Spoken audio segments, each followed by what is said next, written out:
at practice. Everybody getting into the act. Durant fires for three. Got it! Got it! Here's Thompson for three. Big shot by Steph Curry.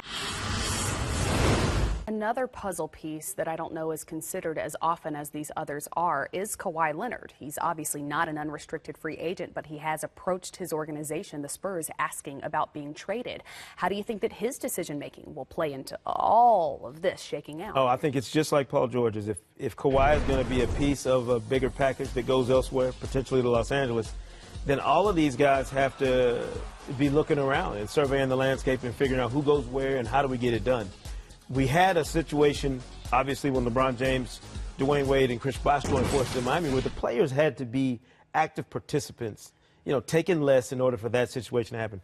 This is a deal where you got a bunch of different guys who aren't those kinds of friends, who don't have those sorts of connections, and you're going to be asking guys to make sacrifices? I don't know if that's happening. I think this is a summer where LeBron's going to have to decide what he wants to do. Chris Paul's going to have to decide what he wants to do, and on down the line. All these guys are going to have to look out for, number one, before they make a decision on joining anybody else somewhere else. Where do you think that he ends up then? Because Pop and the Spurs have made it abundantly clear that they don't want to help another Western Conference power.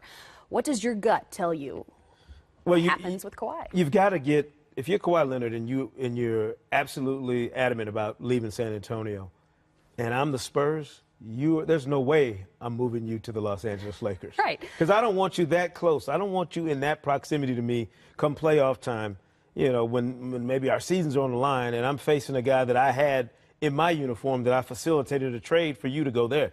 If you want to go to Los Angeles, you want to be a Laker, you can do that next summer. Yep. So I'm sending you as far geographically. I'm going to send you as far away as possible. New York. But then again, you don't want to send him to a place like Boston because you're strengthening someone else who could be in the championship picture. I think it's a very complicated situation for Kawhi Leonard. I wouldn't be surprised if the Spurs drag this deep into the season near the trade deadline before they decide to do anything with Kawhi, because that's when they have the real leverage they're going to need to get something done.